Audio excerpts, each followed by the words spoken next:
Nightmare on Elm Street. Now, this is my favorite of what you would call the big three horror franchises: Halloween, Nightmare on Elm Street, Friday the 13th. This is my favorite out of those three, mainly because of our main antagonist in these movies. Well, antagonist for the first few movies. Eventually, the movie realizes that the audience is going to most likely be rooting for Freddy Krueger, so they shift more towards that in the later movies. But regardless, moving on. My number 9, there are 9 movies in this franchise. My number 9 in this ranking is, what would probably be a surprise to no one, is the reboot. This is just borderline one of my least favorite movies ever. It's way too serious. Like, even some of the other more serious movies, like the first and second movie, still have comedic bits to them, like, Freddy going, "This is God," and stuff like that in the first movie. I can probably count on one hand, I think he cracks maybe 3 jokes in this whole movie. Speaking of Freddy himself, he does a fine enough job. The actor does a fine enough job, but nothing even close to Robert Englund's performance of the character in the rest of the movies. The CGI, they decided to replace a lot of what was practical effects in the original into CGI. The most glaring example of this is the bed scene where Freddy Krueger is, hanging through the wall over the bed of Nancy's bed. And in the original, they use latex and rubber, metal, or I'm not quite sure, something like that to do the effect. And this movie, they just do it all CGI, and it looks horrible. So there's that. They try to play it like Freddy's innocent in this movie for a good chunk, which, fine, that's an interesting concept. You're doing something different with the remake, which I think you should do with remakes. Make them similar enough to where it warrants it being a remake of an established franchise, but do something that differentiates it from the original.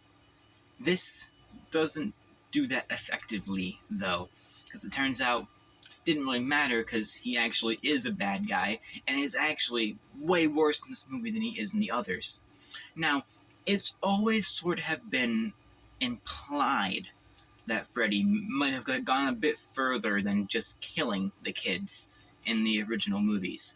But this movie says it. It flat out says that Freddy Krueger was a PDF file, if you catch my drift.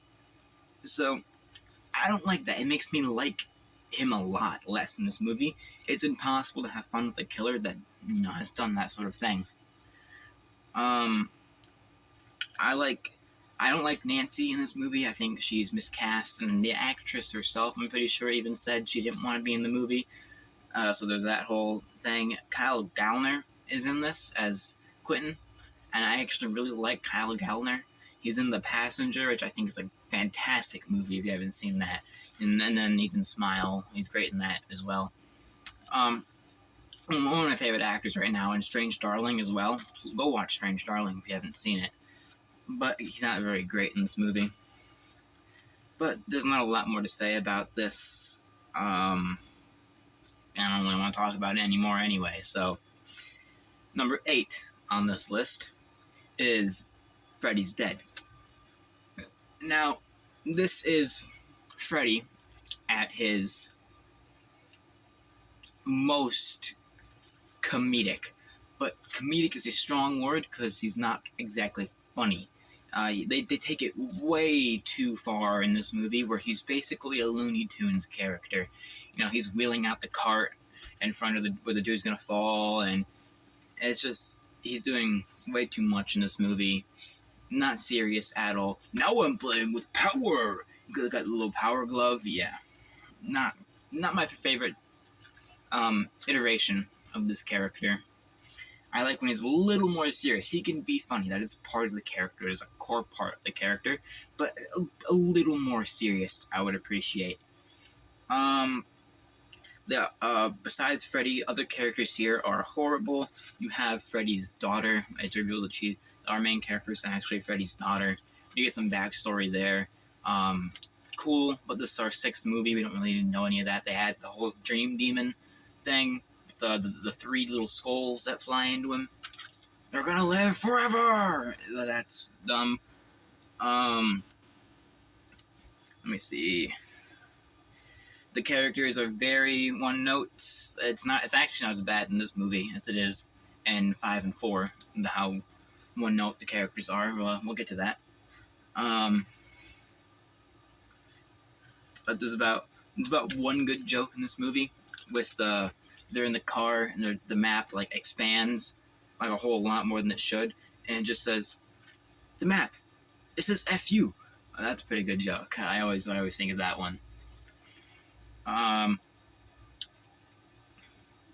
Freddy dies to a pipe bomb in this movie. They don't. This is supposed to be the last movie. Freddy dies in this one, right? But they just pull him into the real world, as they do in like half of these movies, and they blow him up. It's not a very special way to kill the character. Yeah, his kid kills him, but that doesn't really mean a whole lot. And yeah, the demon thing I already said. So, again, not a movie that I enjoy a lot. I could see maybe if you just like bad movies and you can get on board with the super comedic Freddy, maybe you can enjoy this movie. I personally can't. That's just a personal thing. Now, these bottom 2 I don't have a lot to talk about because I haven't seen them in a long time. So I have very sparing notes here. But, moving on. Number 7. Nightmare 5. Now, this, for me, is probably the most forgettable of these movies. Like, I can remember Freddy's Dead for how dumb it is. I can remember the reboot for how bad it is. This movie, I had a hard time remembering anything that happens in it. And I rewatched 4 before this ranking. And I realized that like half my notes I had written for 5 are things that actually happened in 4. So I had to retool my notes here a bit for it. But from what I can remember, it's just the worst version of Nightmare 4. And already Nightmare 4, I'm not the hugest fan of.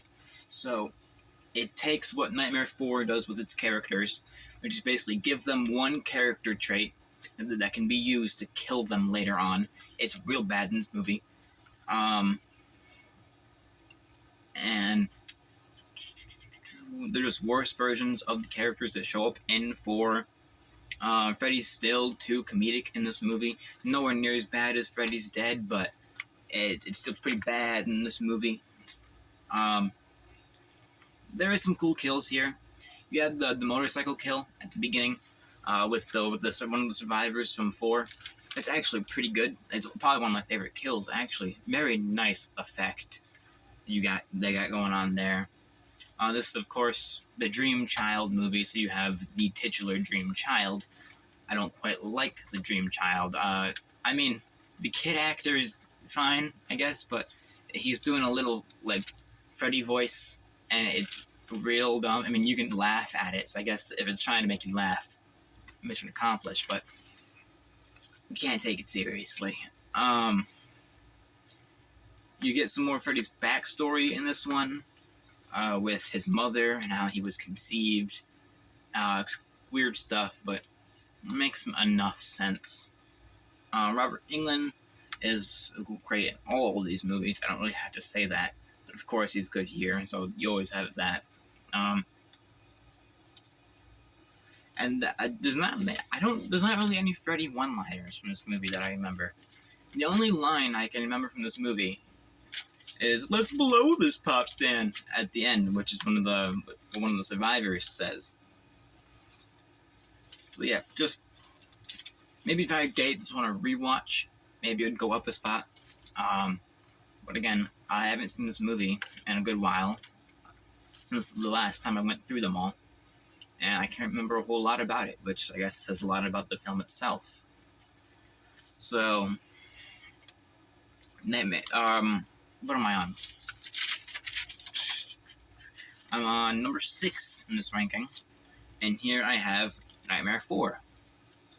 Now, you can see, as I said in Nightmare 5, I think Nightmare 5 is just the worst Nightmare 4. And I think Nightmare 4 is just the worst Nightmare 3. So, but a big thing that affected this movie was a writer's strike at the time it was being made. So scenes were, like, not done being written until, like, hours before they were actually shot. That's why you get bizarre things like the karate sequence in this movie, where one of our characters fights an invisible Freddy in a karate dojo. One of the worst dream sequences in this franchise. Christian from the third movie is recast here. I mean, she's decent enough in the role. I prefer Patricia Arquette in the role from 3, but Tuesday Night does fine enough.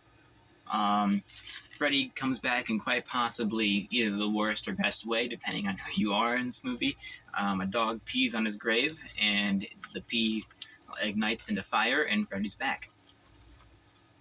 But one thing this movie does that kind of grinds my gears a bit, you could say, is it kills Kincaid and Joey in the beginning, which are two characters that I really like from Dream Warriors, especially Kincaid. So it sucks to see them go so early, but they need to make room for the new characters, so I see why they did it.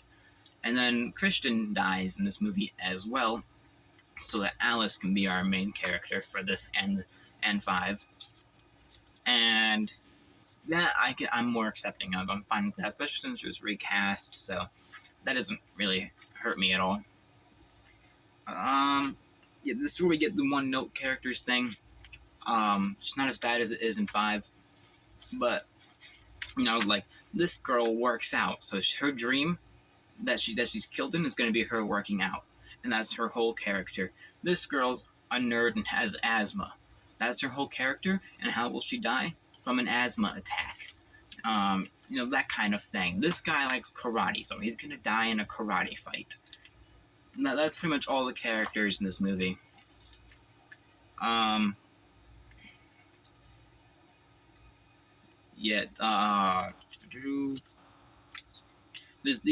an actual pretty nice scene here.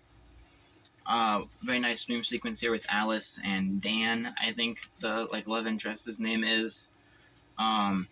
Where they're at a movie theater and Alice gets sucked into the movie theater, and they're at a diner and Freddy has a pizza with a bunch of meatballs that are people. You got his soul food, you know. And then it's actually like a time loop, so they can't go save the workout chick. And that kill is actually really good, probably one of my favorites in this franchise as well, where she gets turned into a cockroach, and then, you know, she gets squished by Freddy, and the practical effects here are great, top tier stuff. Like, if you're not gonna watch this movie, watch that scene. It's great. The Dream Master rhyme is what kills Freddy in this movie. It doesn't make a whole lot of sense. Evil sees itself, and it shall die, and he takes his reflection, and he dies in a pretty gnarly way, actually, with the limbs coming out of him and the heads coming out of his stomach. I mean, the effect itself is a really cool way to kill Freddy, but the idea, I'm not a big fan of. And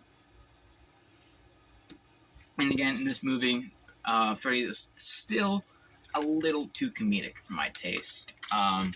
It's not as bad as 5 and 6, but I think that it's a step down from how we see him in Dream Warriors. But moving on our number 5 spot, this one might be a little surprising. I feel like not most people would have this in their middle spot, kind of here. For Freddy vs. Jason.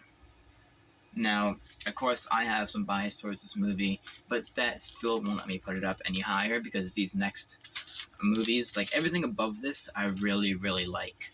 So I just have to put this here. I've already talked about this movie before in my Friday the 13th ranking, so I don't really want to say a whole lot here. If you want to know my thoughts on it, go watch my Friday the 13th ranking. It's a little bit lengthy. It's longer than I wanted it to be or thought it would be, but go watch that if you're curious how I think about this movie. But moving on, at our number 4 spot. Now this one I really think might be different from some people.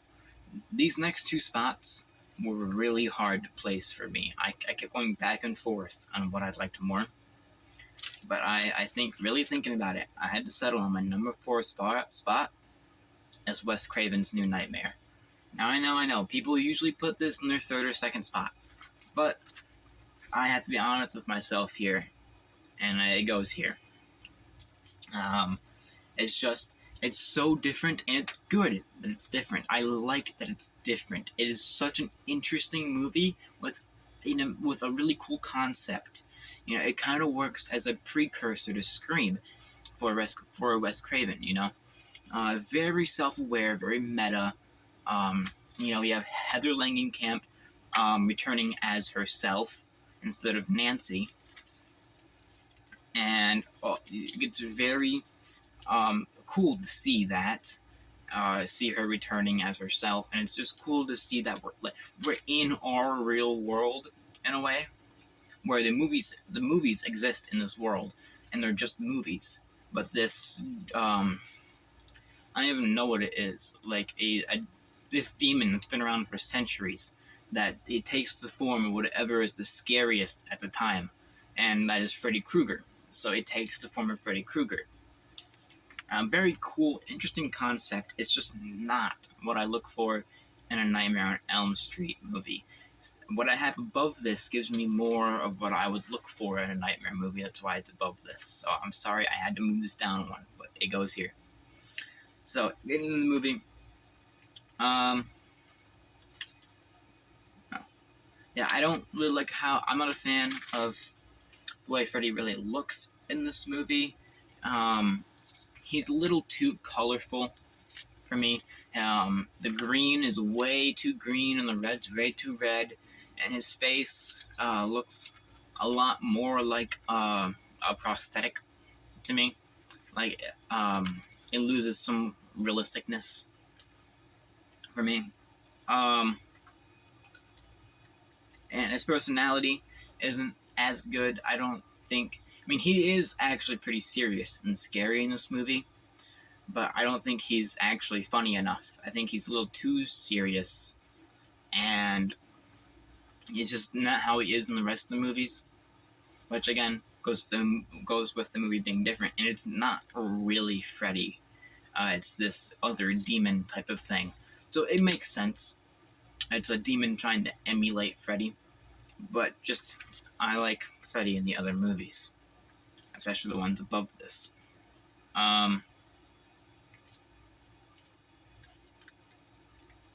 The kills here aren't very good.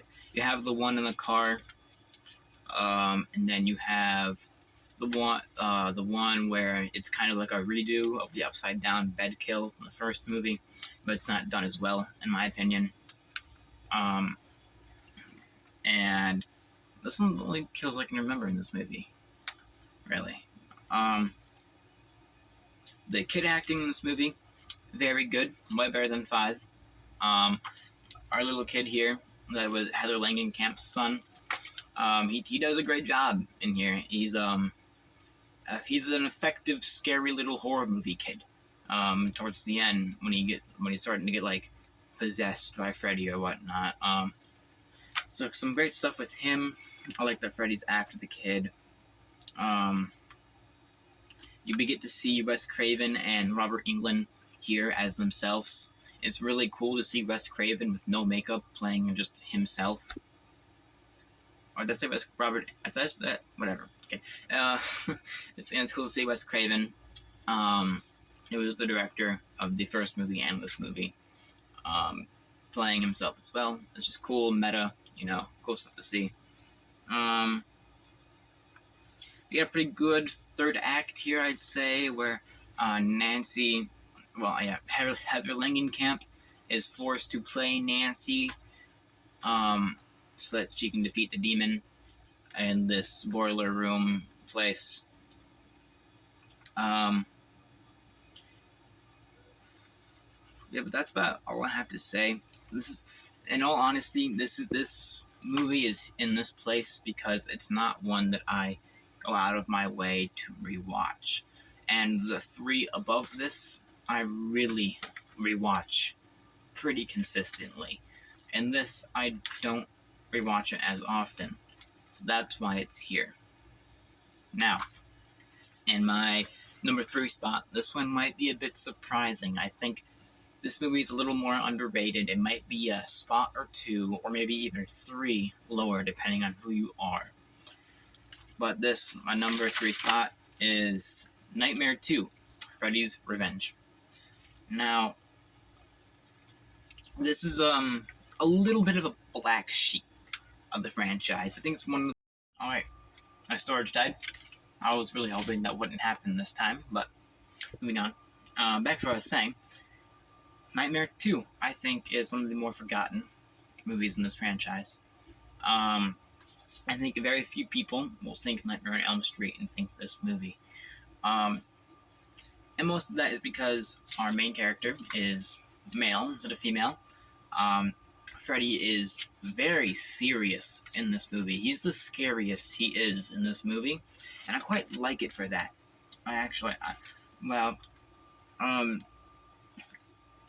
He's pretty scary in this movie.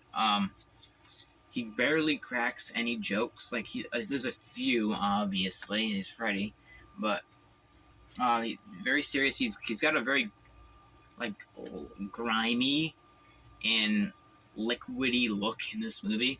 There's some close-ups on his face. He's very slimy. So he has a pretty different look here as well. I think our main character here, Jesse, is great. He's actually one of my favorite characters in the franchise. And again, involving him, there's the fact that this movie is very homoerotic, if you know what I mean. It's not even really undertones or anything. It's full force in your face, and it was very detrimental to this movie at the time. The main actor, his career was basically ruined because of this movie and the way people reacted to its homoeroticism. And it's very apparent at times with stuff like some of the dream sequences in here, especially with the coach who goes to a BDSM gay bar, I guess you could say, and then gets whipped to death in the bathroom while he's naked. I mean, I like that scene. It's actually one of my favorite dream sequences because of how just absolutely bizarre it is. But again, you could see how people would react to that in the 80s, so when this came out, I believe.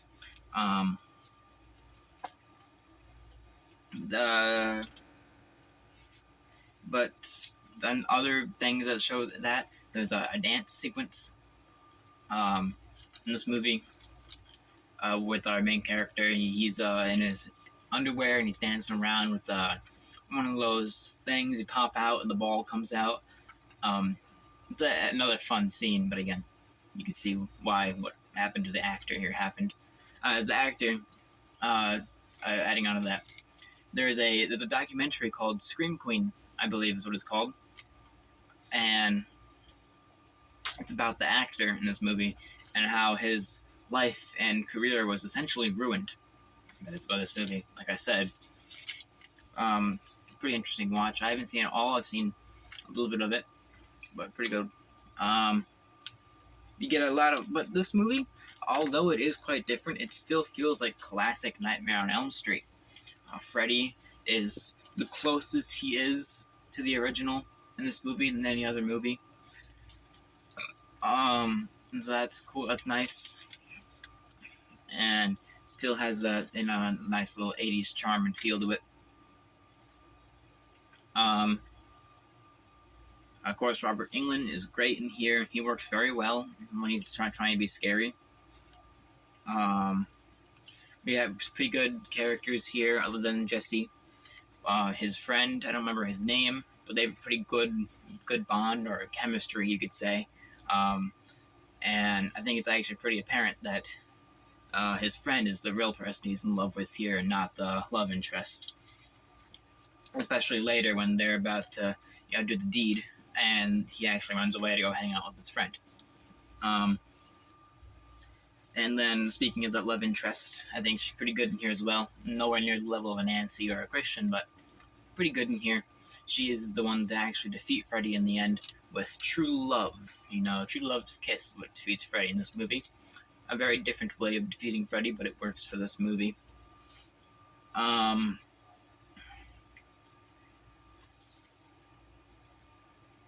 Freddy's plan in this movie doesn't make a whole lot of sense when you think about the rest of the movies. His plan in this movie is to, through Jesse's body as like a medium, to access the real world. But if you take into account how he's defeated in the other movies, that's usually how they defeat him, by bringing him into the real world. That's what happened in the last movie. So why would he want to go into the real world? I mean, I guess he retains some powers because it seems that he can like summon fire and stuff still. Doesn't make a whole lot of sense though, but it still works for this movie at the end.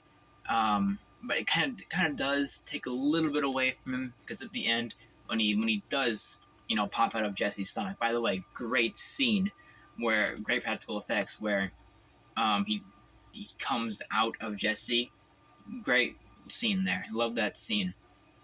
But after that, like, what is his plan? He just becomes a normal serial killer by that point. He's just slashing people around outside. He does one of my favorite lines there with, "You're all my children now." I like that line, though. But we get a cliffhanger ending, quite literally, as the bus is stuck on a cliff. So I guess since this movie's never mentioned or followed up on or anything, you can maybe even assume that our characters die there. Our two surviving characters die there, which is interesting. You don't see that a whole lot. But not much else to say about this one. Again, love Freddy in this movie. Very different, but very good. And love our main character. I think he's a pretty nice follow-up to Nancy. He's probably my second favorite main character in this franchise. So all props to this movie. Sucks that when it came out it wasn't appreciated because of the way it is at certain points. But doesn't stop me. I love this movie. But no matter how much I love this movie, it can't top my top two spots. Which, my number two spot, and I know this one, from what I always see, is a toss-up between the first and second spots. But I put Nightmare on Elm Street 1, the original. Now, okay, can't find my notes. 1 second. Here we go. I had a few pages of notes for this one. This is, of course, our originating film. Wes Craven directs, and he does a great job directing, as he always does.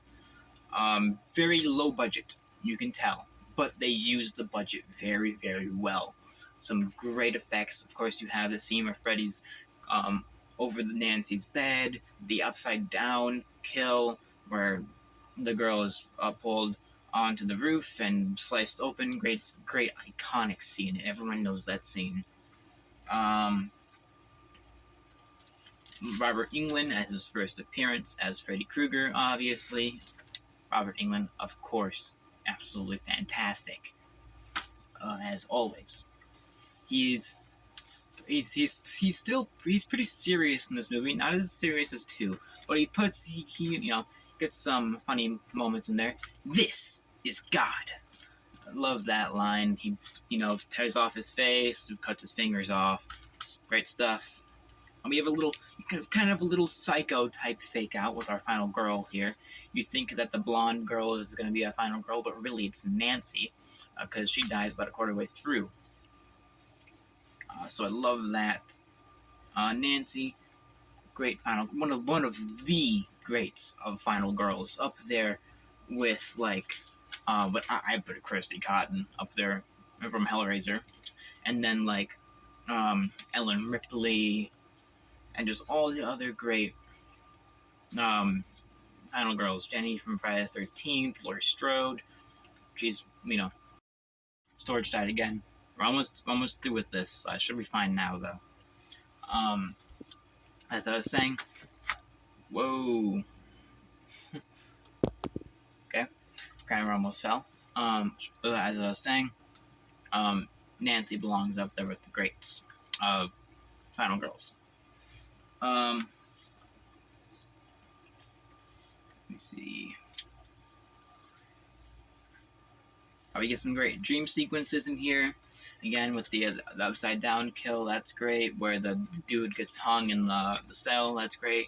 As Nancy kind of follows Freddy around, you have the "screw your pass" scene, which is great and iconic, of course. You have the body, falling on the floor and pulled away in the hallway. I actually quite like Nancy's parents in here. I think her father, especially, is very nice in this movie. I like that actor, and he acts pretty well in this movie. The only time you really see the parents do anything in one of these movies, they play a pretty big part. The mom boards up the windows so she can't leave and locks the door and gets drunk. Johnny Depp makes, I believe, one of, if not his first on-screen appearance in this film. That's cool to see before he becomes whatever Johnny Depp becomes later in his life. So that's cool. He gets the TV kill, which is pretty cool, but he sinks into the bed and TV falls in. The geyser of blood comes rushing out. Third act here is great. You got Nancy going full Home Alone on Freddy Krueger, brings him into the real world, and she set up like a hammer to fall, and all these traps and tricks for Freddy, but he manages to still escape, and he kills the mother, and then he appears again. She turns his back to him and says, "I give you no more power, or I take away every ounce of power that I gave you," and that defeats him, which is surprisingly the only time we really see that, where they defeat Freddy by just not being afraid of him anymore. So it's cool that we get that in the first movie, and that's an interesting way to see Freddy get defeated. But of course, this movie, a horror classic, one up there with the legends, Everyone knows Freddy Krueger. They know Nightmare on Elm Street. They most likely know Nancy. Great stuff in here. No one will ever dispute this movie's greatness. However, I do think there is one that's even greater. As you could probably guess, my number one spot on this list is Nightmare on Elm Street 3 Dream Warriors. I love this movie, man. It's one of my favorite movies. I actually have a letterbox, and I have a list on my letterbox, my top 10 movies, and this movie, I'm pretty sure, is in my number 10 spot. Absolutely adore this movie. So in this movie, of course, Christian is our new main character, final girl, replacing Nancy, although Nancy does show up and is great in this movie. Of course, we got great characters besides them. Kincaid, as I said earlier, I love. Joey's great. The girl that's gets the switchblade. I'm bad, and get the switchblade actually. Like that. And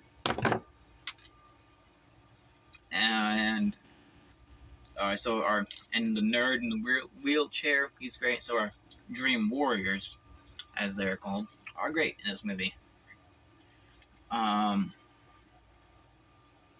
We get some of the best one-liners here. Welcome to prime time, and great stuff. I think this movie has the best balance of scary and funny. Freddy, I think he's perfect in this movie. Not too serious, not too scary. He's perfect. I said not too serious, not too funny is what I mean. And he's perfect in this movie. Story trying out for it's hopefully the final time. But like I was saying, Freddy, perfect balance in this movie. Love him. Back to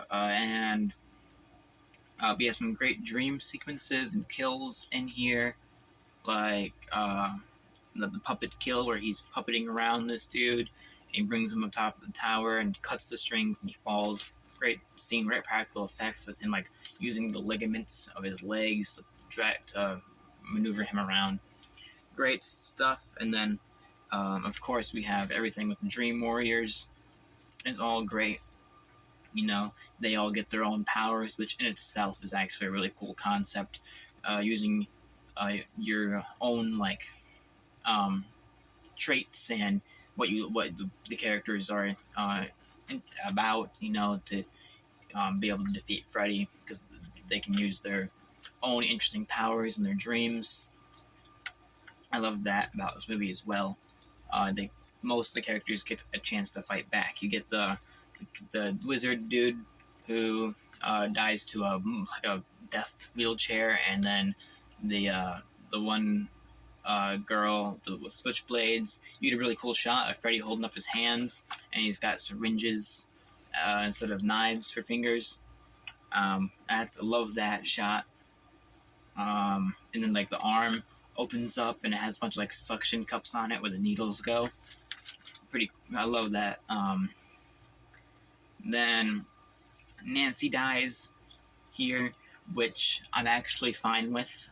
She passes the torch to Christian pretty well, and I like her in this movie. I like her in the first movie. It'd be nice to see her survive on, but I'm fine with her dying in this.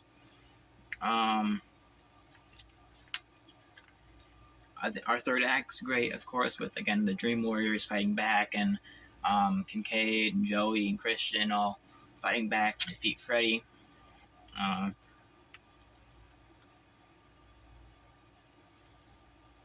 That's just one of my favorite horror movies in general. Absolutely adore this movie. I rewatch it constantly. One of my favorites. It's up there with the original Hellraiser and Evil Dead 2 and The Thing for me. I just absolutely love it.